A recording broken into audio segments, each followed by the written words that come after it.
Really glad to have everybody here with us. I see a lot of familiar faces. I got away from saying old friends, but familiar faces, and I also see some new faces. So we are honored to have you. My name is Grant Humphreys. This is the first one of these we've done in some time, but we're going to start making it a regular rhythm where we come and present the master plan and tell the story of Carlton Landing. And I think, Seth, we're looking at doing this about once a quarter, just like this. Get together. It's not a huge production. Appreciate the meeting house bringing in some good treats for us today. So feel free to get, while I'm speaking, this is very informal. If you want to get up and get a refill on the coffee or get a pastry, then make yourself at home. But what we'd like to do is about once a quarter come together and tell the stories about how Carlton Landing was originally envisioned, what the motivation was, where we came from, and where we see ourselves going to. Why do we do that? Why does it matter? Here's the deal. Over the years, Carlton Landing has grown a fair bit. And when it first started out, Jen and I were the first occupants here. We moved in April of 2012. And if anyone wanted to buy a lot in Carlton Landing, I'll show you some pictures here in a minute, but it was such an act of amazing faith, okay? That really so much trust and believing in the vision and understanding that this thing could possibly happen. Such an act of faith that we would need to have them and their kids, over to our house, and we'd cook dinner for them, and we'd tell the story about what we envisioned Carlton Landing could be like someday. And I spent a lot of time going like this. This is what you do when you have nothing to actually point to. You just kind of wave your arms, right? But it was such an act of faith on their part and trust, and we appreciated it deeply. But over time, the concept proves out, the vision's realized in fits and starts, and the community grows. And it got to the point that Jen and I would show up at a park or an event or a potluck, and we would not know most of the people there. There had been enough turnover and enough new owners coming in. And then it got kind of nice to actually go in and be anonymous. And I remember one time being in at the bonfire a couple years ago, and a guy comes up and he goes, "Hey, how's it going? Where are you from?" I said, "Oh, we live in Oklahoma City." And he goes, "Have you got a place here?" I was like, "Yeah." And he goes, "Wow, this place is something else." He goes, "Man, we started coming here a couple months ago, and I just love it. Have you been to this place?" I was like, "Yeah."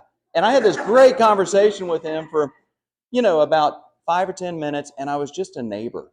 I wasn't the town founder. I wasn't the guy with, responsibility or anything. I was just a guy talking to a neighbor, and it was so nice. And so what we want to do with these times is for me to come in and be a neighbor with you guys, tell stories about where we came from. And because we don't have the opportunity to have everybody over for dinner, as much as we'd love that, and you'd be blessed with Jen's cooking because she can really throw down some good food. But this will be an opportunity for us to just stay connected. So let me start off, and what we're going to do is talk about why we chose to do Carlton Landing in the first place. What were the motivations that really helped us envision this kind of community? We think the built environment has a very deterministic effect on the way that people live and interact. And so how we do the bricks and sticks of the built environment matter, okay? We believe that humans are relational creatures, that we are made for community. And especially in modern life, since World War II especially, there's been a breakdown of a lot of the community structures that give people a sense of belonging and allow people to know and to be known.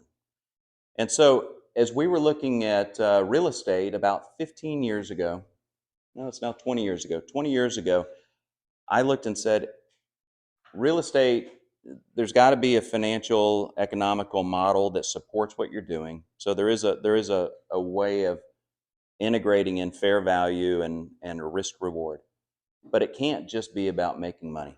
We've got a couple seats up here if you guys want them. So, and we've got comfortable seats if you want wingbacks. We got that.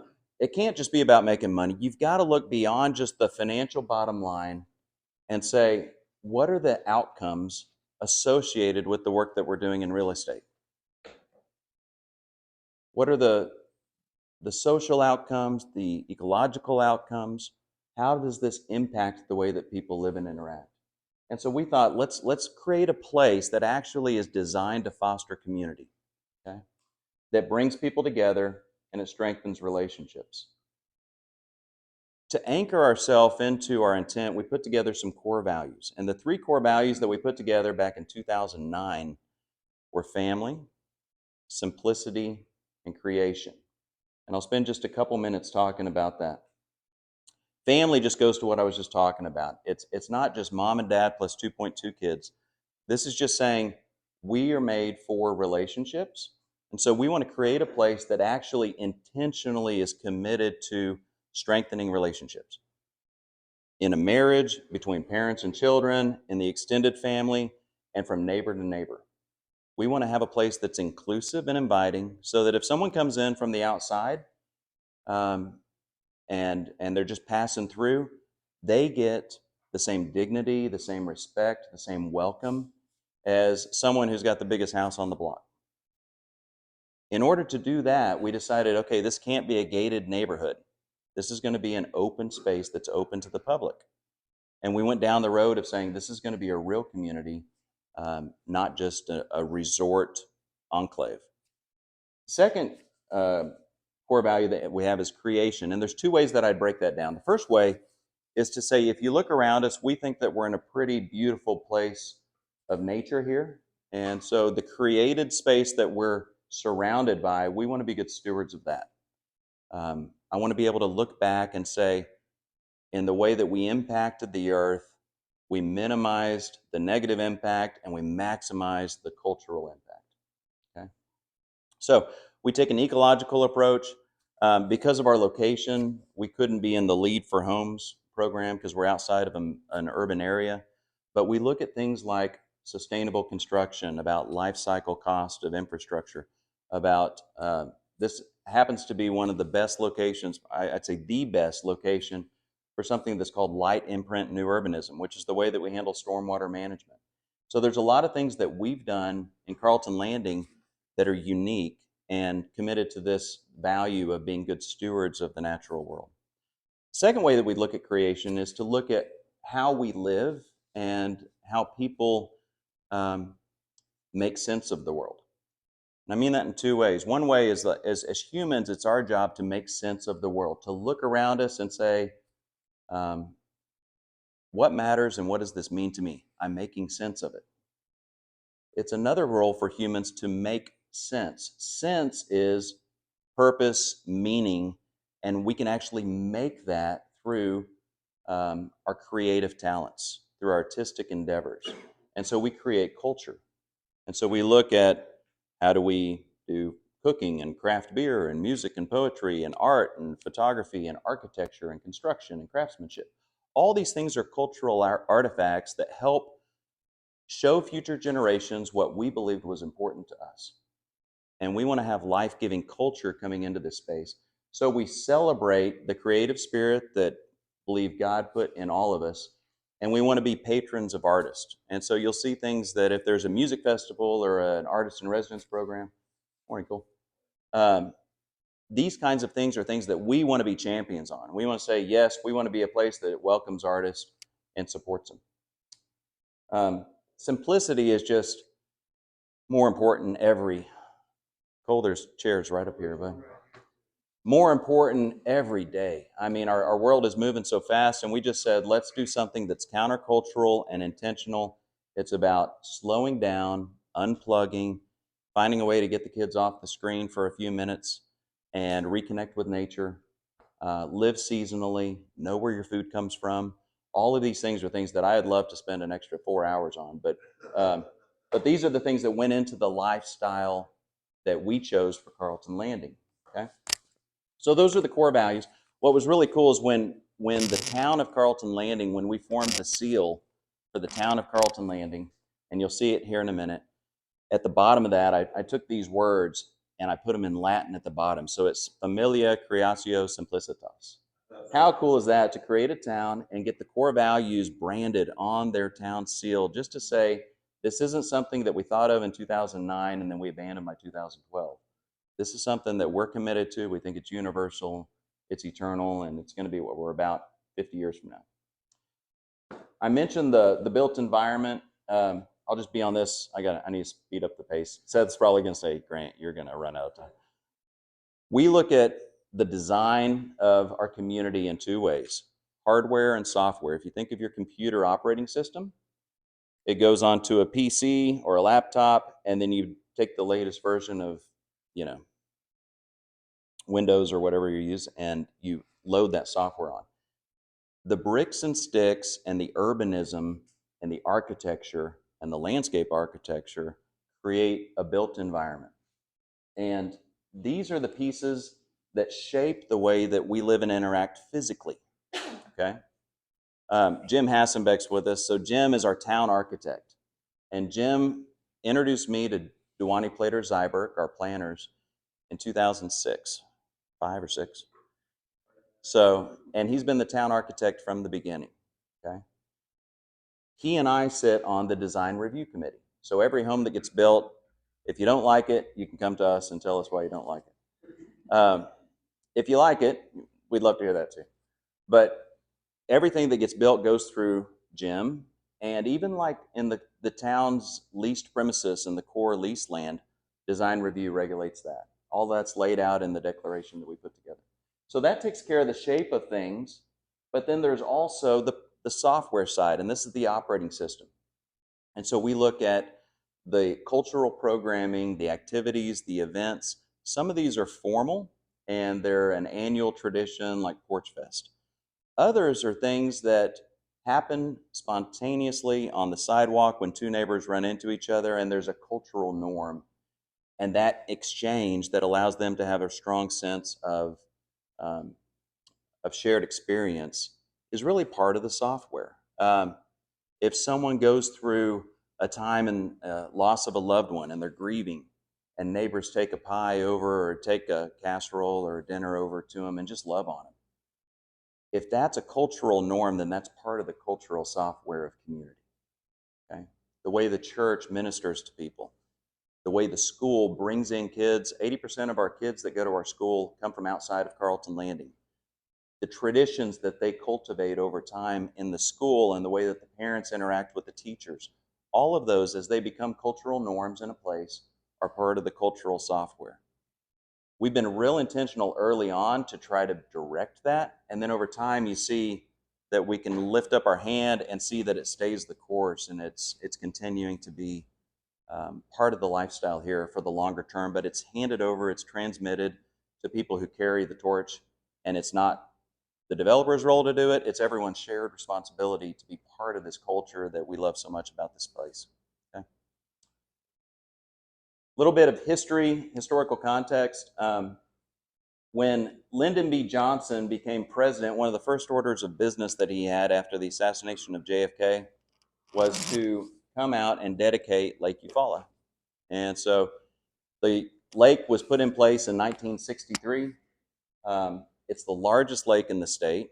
It has now, from the latest shoreline management plan or environmental impact study, the Corps says over 800 miles of shoreline. So it's the 9th largest man-made lake in the country, largest lake in the state. Say 9th, it might be the 9th largest Corps of Engineers project, something like that. It's one of those. So it was put together in 1963. We showed up as a family 9 years later. 8 years later, Dad? Okay, so 7 years later, my granddad, I had lunch yesterday with Seth out on Highway 9 at the Landing Cafe.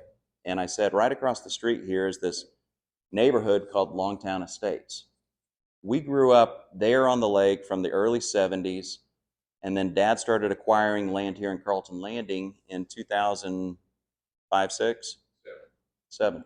So in 7, he bought the land here.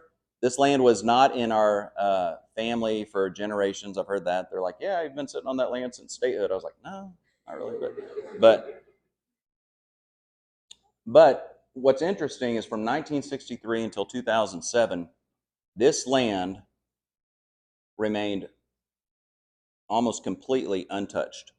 It was used for farming, and then they quit using it for farming, and the land at the top, which had been farmed on for decades, grew over. The pine trees that you have to the east of us here were actually planted by the Corps of Engineers in the early 70s or late 60s. And so that was a transplant. Before that, this whole area was kind of farmed. But the land had just grown fallow, and the lake, even though the lake was this beautiful natural amenity, economically, it made no impact for this part of the state. And so you have the natural amenity, it lacks vision, it lacks committed leadership. And we showed up in 2007 and decided, hey, let's do something with this land. This picture to the right, I'd asked Seth to include this. If you see the movie True Grit, the old one with John Wayne or the new one with Kurt Russell, Jeff Bridges, I think, they mention going to JJ's McAllister. In that book, it takes place in this part of the country. It takes place around McAllister, and that's the old store from that's mentioned in True Grit. We brought in Duane Plater Zyberg, who is a master planning firm from Miami, Florida, to come and do a design charrette in July of 2008. I was familiar with Duane Plater Zyberg, or DPZ, because they did Seaside and they did Rosemary Beach and Alice Beach, and several of you have been to those places and familiar with the communities on 30A. And we thought, would it be possible to bring them into the interior of America and do a lake project? At that time, we were the first new urbanist project after almost 30 years since Seaside was done, that was not within 30 miles of the coast or directly in front of the major growth direction of a major metropolitan area. And so you saw some scattered in other parts of the country on the interior. However, they were always about to be mowed over by subdivisions, and they positioned themselves in that location. So we thought, could we do a regional play here in the interior? We don't have the coast.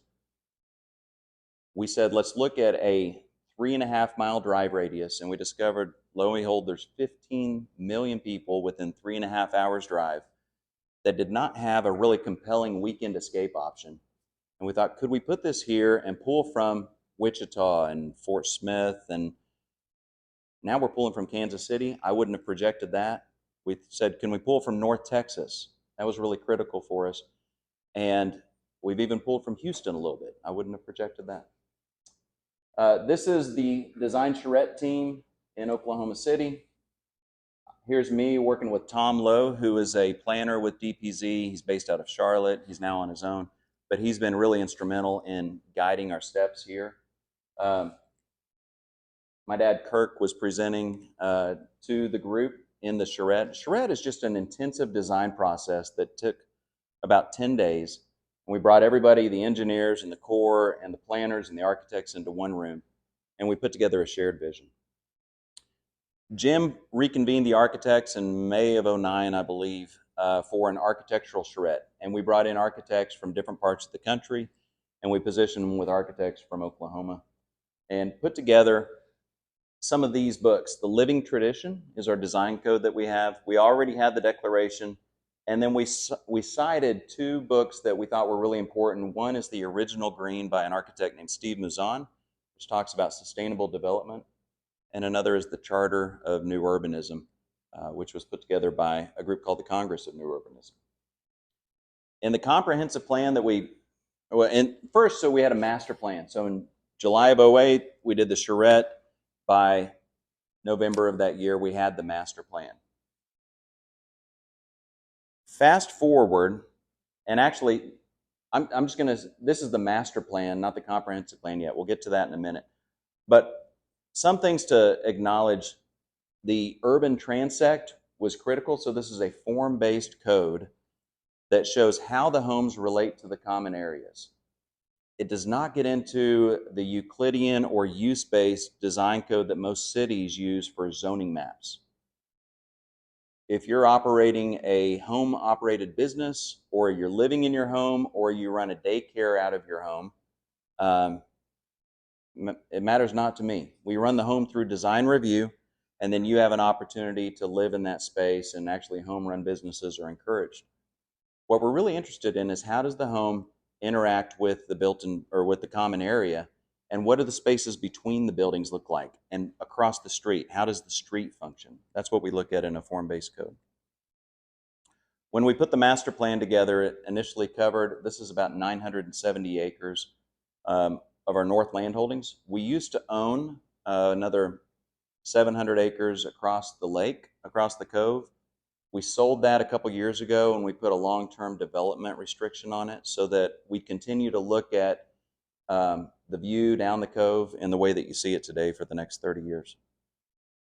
In the early days, from 2008 to 11, we were putting the roads in on the entrance drive, and this is my car getting stuck about 10 times a year.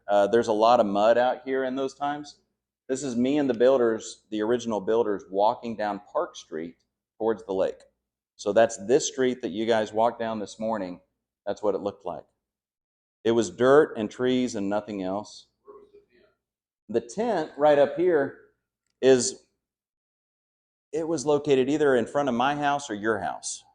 So this is in front of Park Street and Boulevard.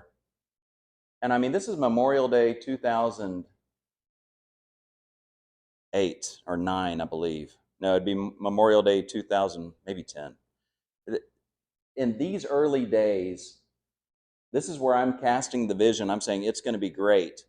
And for 4 years, we did not hear one actual sincere word of encouragement from anybody, except for mom and dad. I mean, they're always like, "We believe in you, Grant," and then they kind of walk away.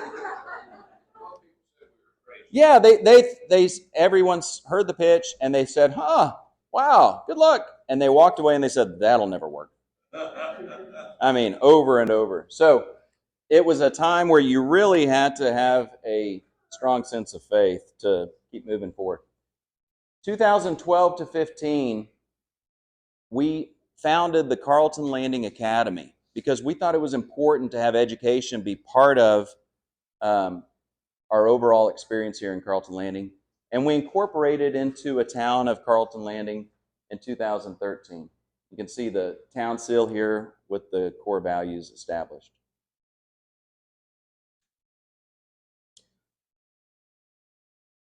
I'm going to move faster. We're only up to 2015. 2016, we started a church. It was important for me that the church not be another developer project. And so we waited until we had other people who said, "We want to see a church in Carlton Landing."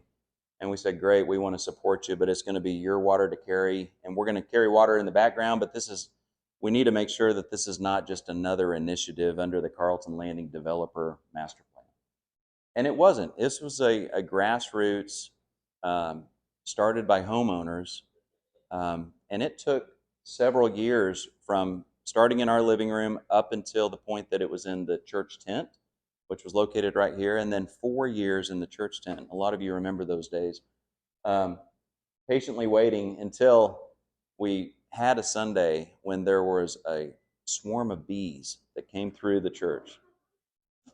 And I was up, and the service pastor role is, so I was giving the announcements. And while I'm up there, I'm wearing cowboy boots and Wranglers, and I feel a bee go into my pants. And I'm up there talking, and it bites on the back of my knee as I'm giving the announcements. Some of the people that were in the service that day said, "Hey, look, we own a $1 million home in Carlton Landing. We'd love to get out of this tent and provide some funds that would allow us to have a real building, even with air conditioning and doors." And so that's what kicked off the capital campaign for the new building. From 2016 to 19, by this time we had, in 2012, we had 11 homes. In 2013, we added 18 more. So we're talking baby steps and incremental growth for the first several years. You can get an updated timeline of what we did year by year in terms of the number of homes added. If you want that, just let me know and I'll get it for you. But it goes year by year, and in those early days, we celebrated small steps.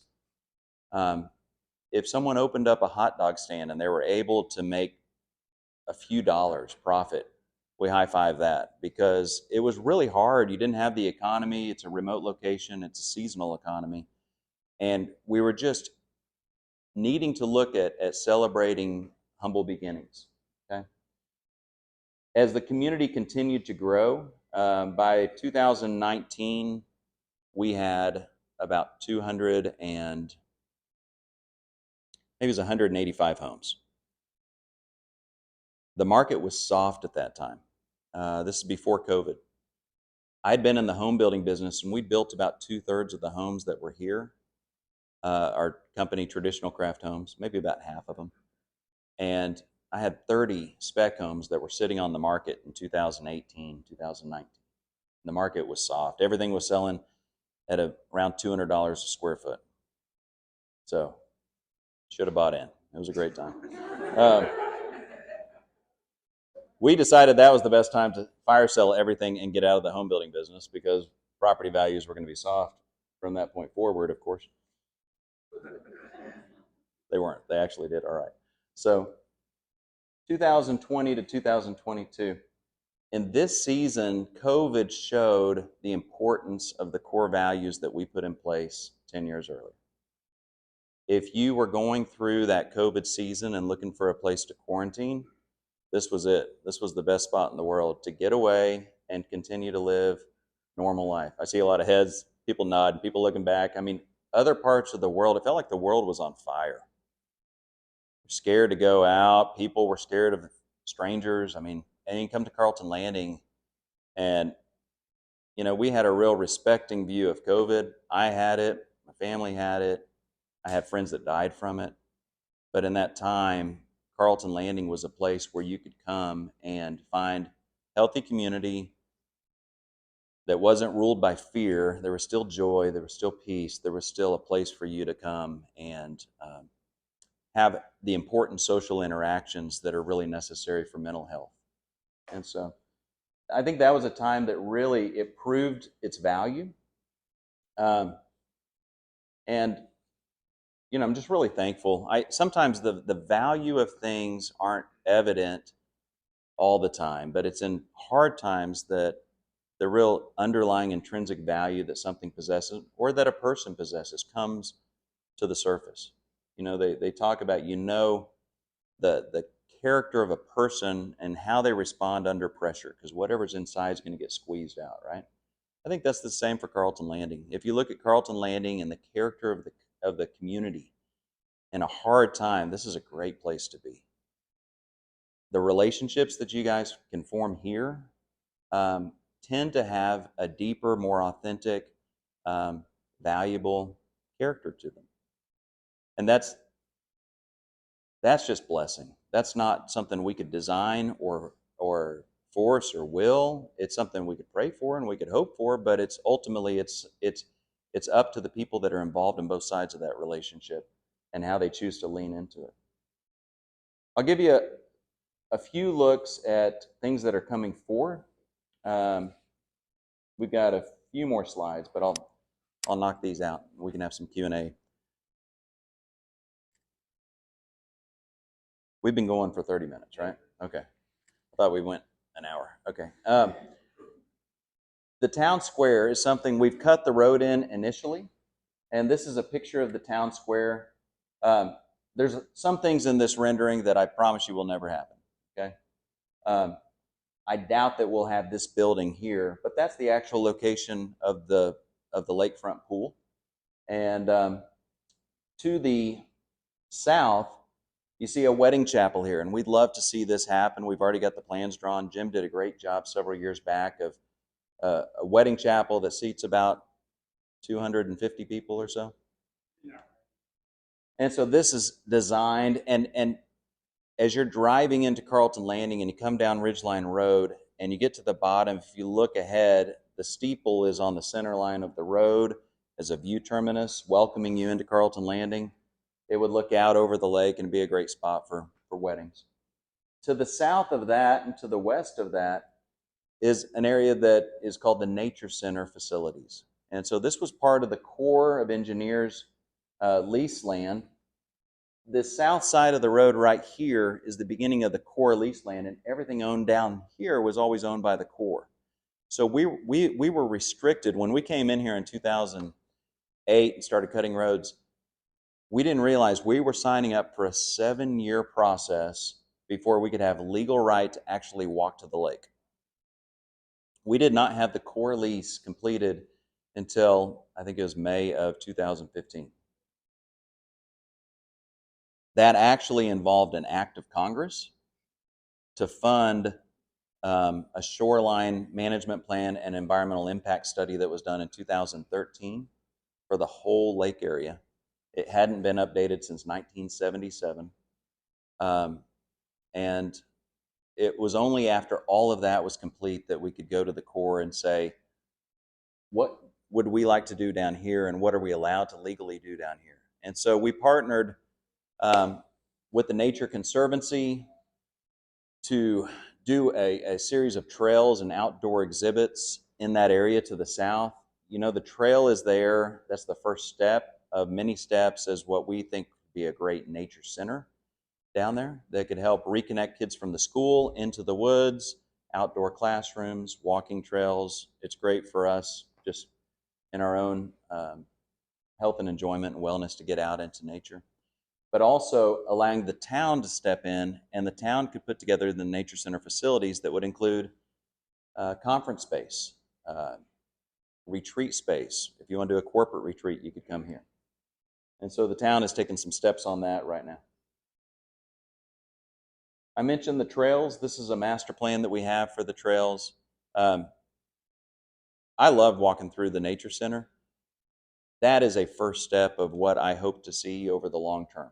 And sometimes because it's under the Corps and under the Corps lease with the town, there's some more red tape associated with it. Like if we want to just repair the trails, we have to go through a process of getting approval on how we repair the trails. But just know that that's the first step of many, and there's a lot of work to do there.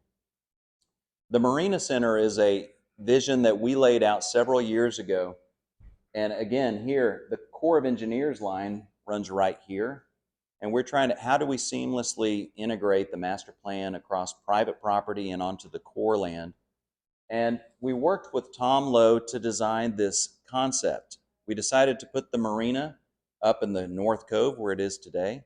That would take the boat traffic as the marina grows up to 300 slips, and it would put it on the major part of the lake.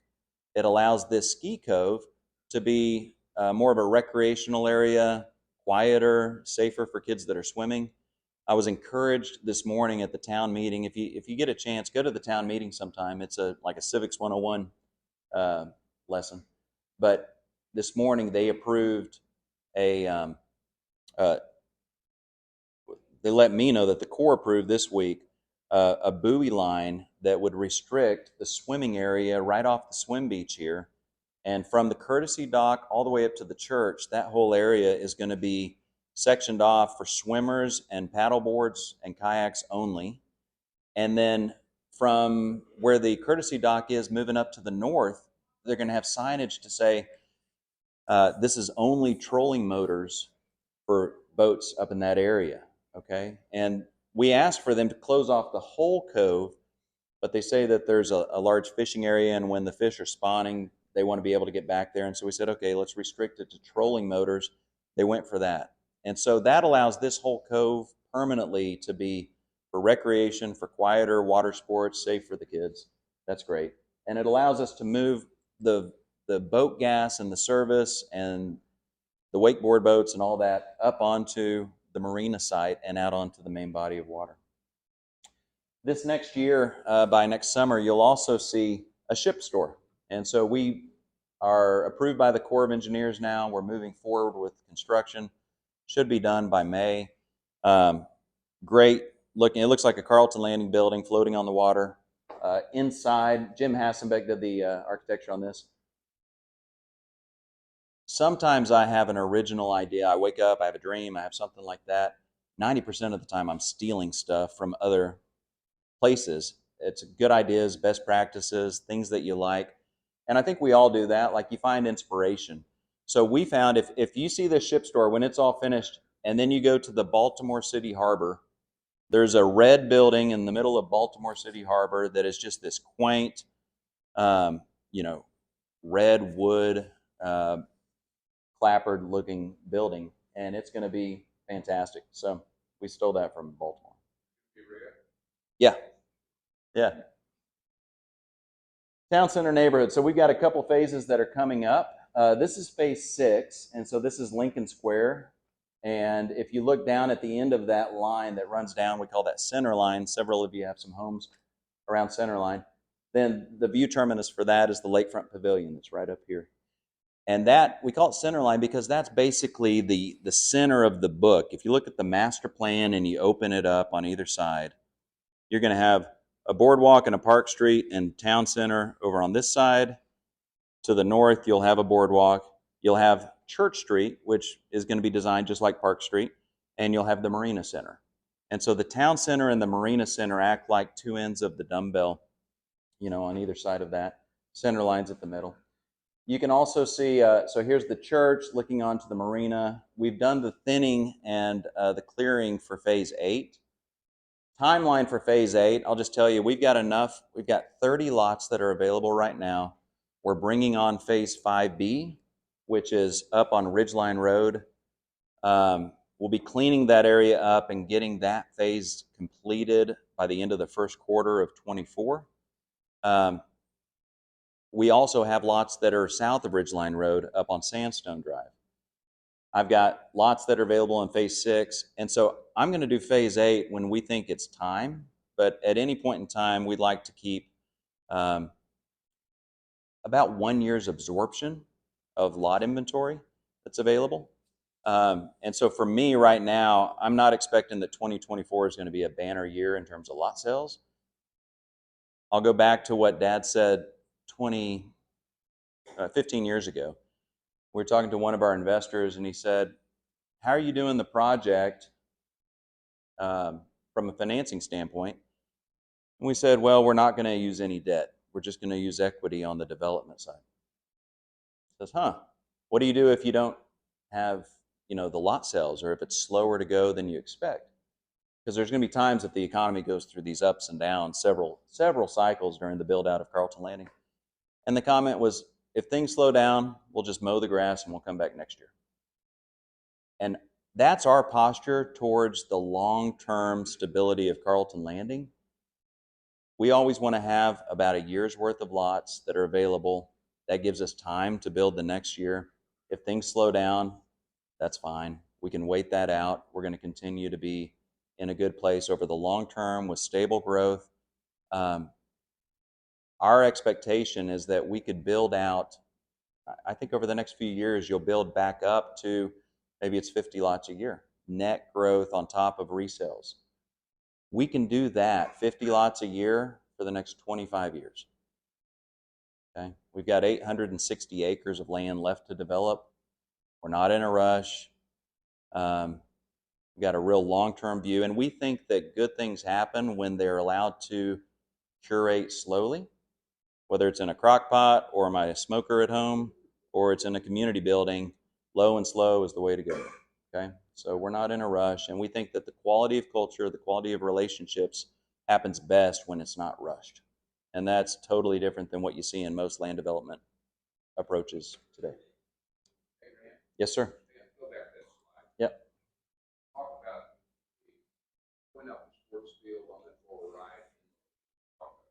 Okay. So this is the Marina Center. You can see it right out here.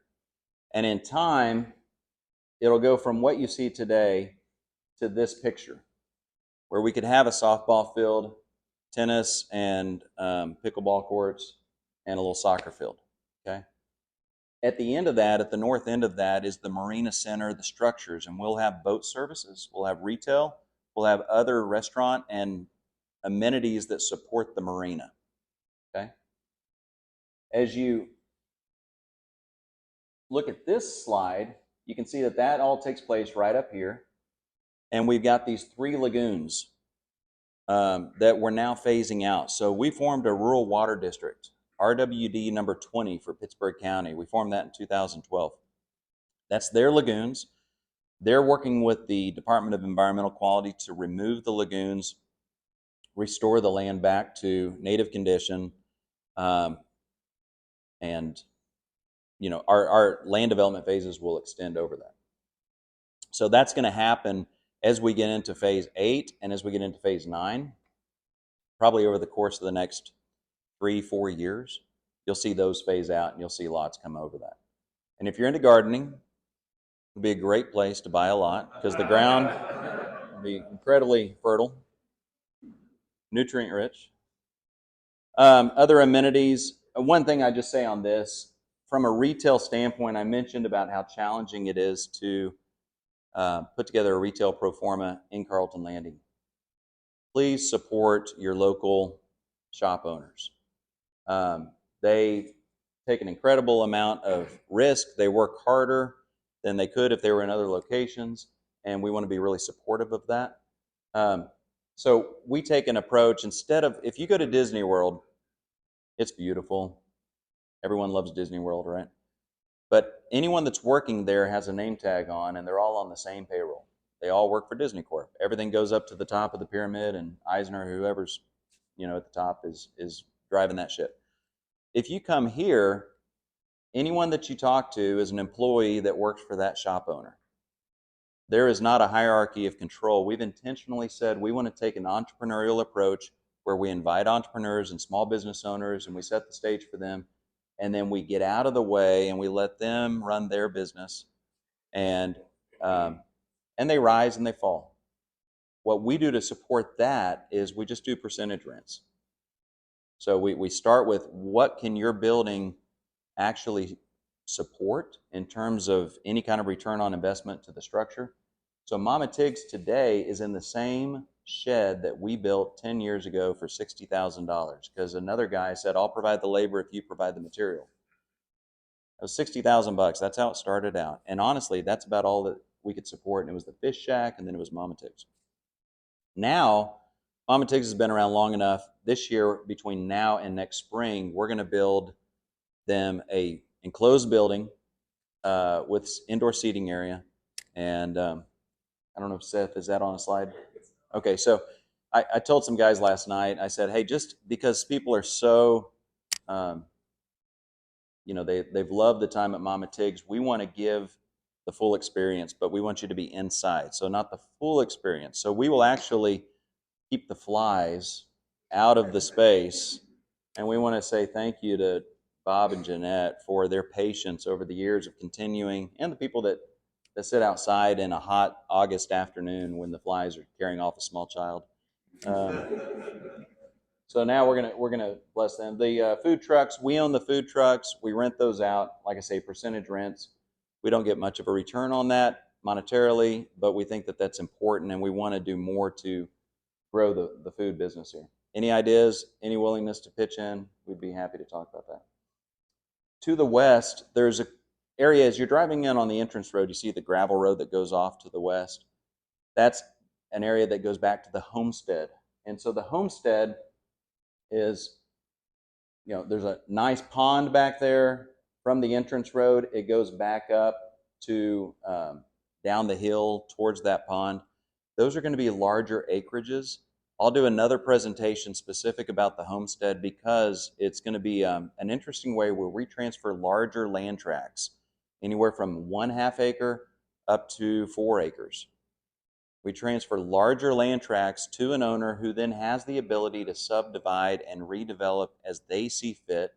So it's transferring that development responsibility to them, or right option, and it allows them to pick the neighbors that they want to have in that space with them as they subdivide the lots. It could be for a family compound. It could be for a group of friends. But we're going to look at bringing that onto the market in 2024.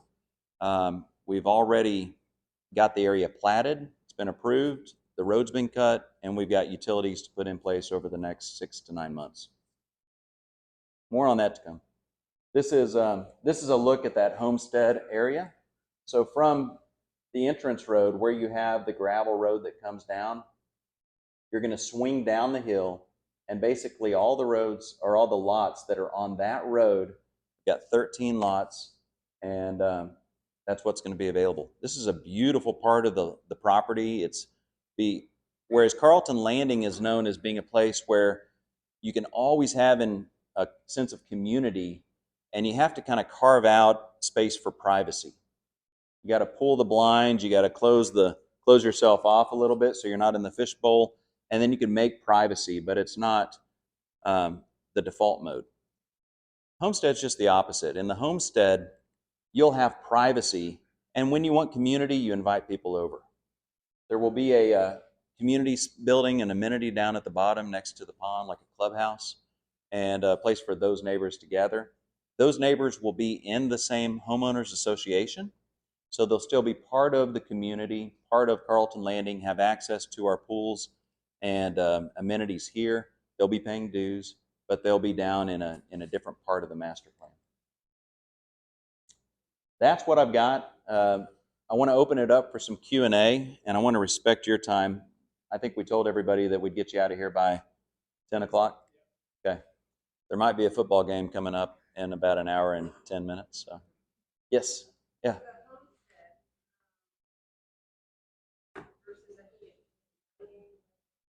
Mm-hmm. Yeah.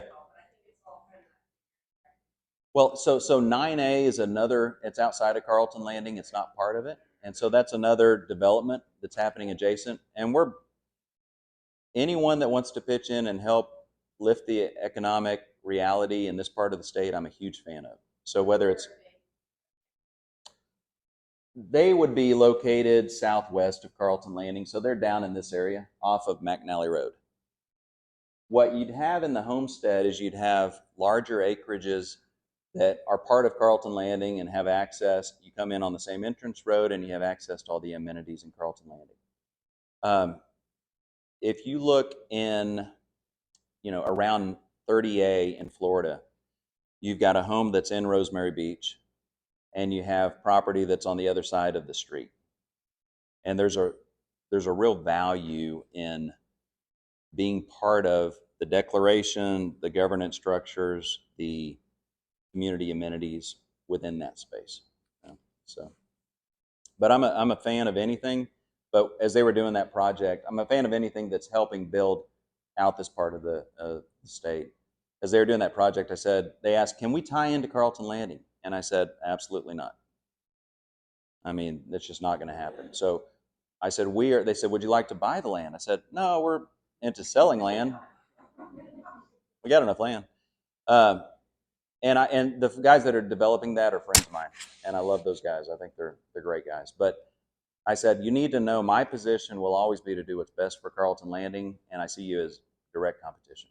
So, and I love you, but I'm not going to help you. So, Grant? Yeah. Steve? We have approximately 325 homes today. Yes. As the development goes to 500, 600 homes, how does the plan duplicate the core values of what you're talking about? Good question. Someone think, well, we're like a suburb of Edmond now. We're way out here. We've got part of what's got. Good question. No, I appreciate the question. So for the video, the question on the first one was about 9A. I didn't repeat the question.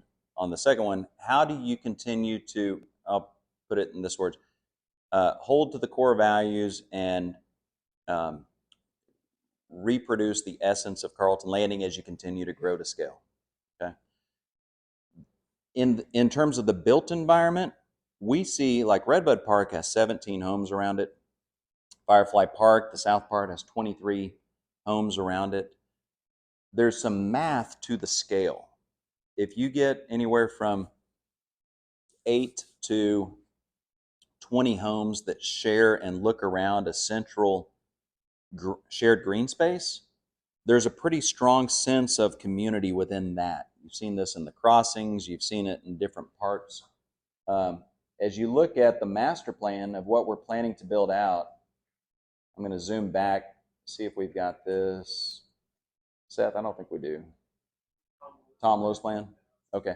So as you look at the master plan, what I would just say is this element of, homes around the shared green space finds a way to repeat itself, and you end up having like a patchwork quilt of smaller individual nodes that kind of identify within their own space.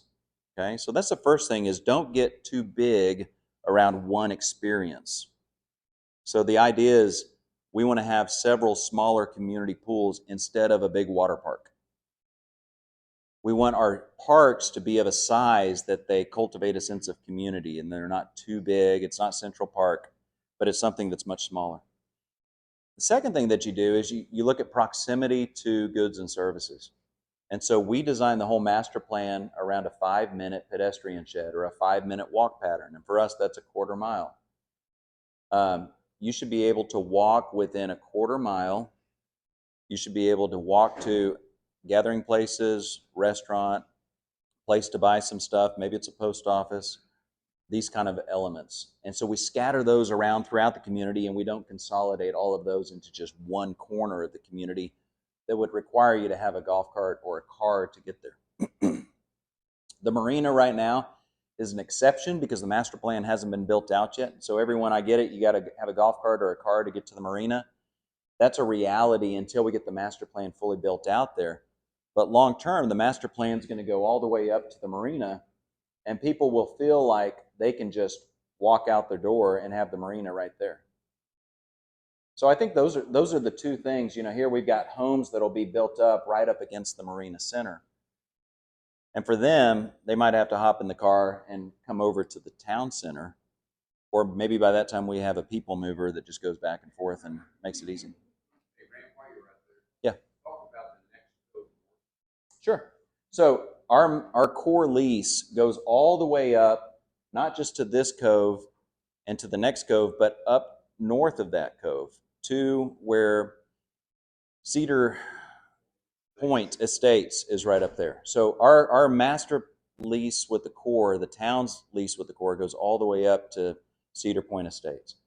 So we have this cove, which will be for boat traffic in the marina. In the master lease that I did with the core, we said up here we could do floating cabins. It could be an expansion of additional boat slips, or it could be floating cabins that are out there in the water. That cove is a beautiful cove. I like to go there, if we're in the pontoon boat. In between these two, you've got a landmass here, a peninsula that sticks out, that we initially cited as a place for RVs, that you could have RVs that would come to the lake. There's a strong RV, I'd call them land yachts more than the kind of like picture you might get in your mind of an old RV. But there's a strong RV community that looks for places like this, and it becomes a national destination. Really, if you got something that's compelling with great views and access to goods and services, they'd see this as something that's pretty compelling. To this side, the land mass that's to the east, you'll expect trails. Yeah, that's right behind me across the cove here. Trails, cabins, possibly a summer camp, horse riding trails, pedestrian trails, other types of camping and glamping locations. So you could have, primitive campsites where you set up your own tent, or you could have an under canvas experience where you're coming into a canvas tent with a bearskin rug and a wood burning stove, that kind of thing. Yeah.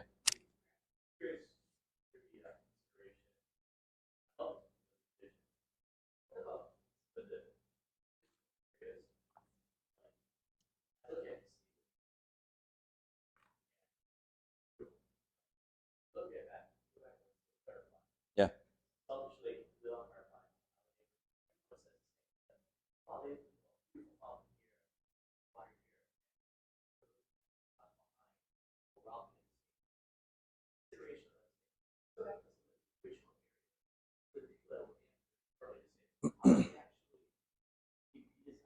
Okay, yeah.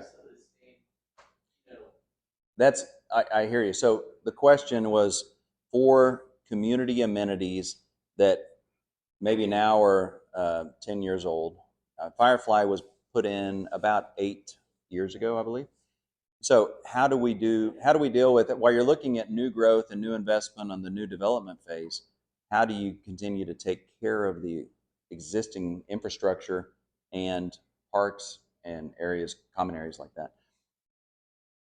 The association, Stephen Rill is here and he's on the board with me for the association. Seth Gebhardt's on the board for the association, and then Dom Dominic is the other um, member on the board. Um, Lindsay Gibson is here, and she's the owner relations rep, and so she's the point of contact, and then she interacts with Stephen Coville, who's our general manager. Just to let everyone know who's involved. The way that the declaration reads is that individual locations have maintenance zones.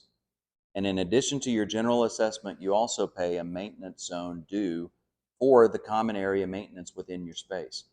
If homeowners within a given maintenance zone wish to make additional improvements to the space or see those improvements made that upgrade the whole common area, could be new landscaping, could be new hardscape, could be new outdoor kitchens, or any of the above or everything else, that could be done at the request of the homeowners, and it would be charged back to the homeowner's maintenance zone, shared with everybody that's in that area.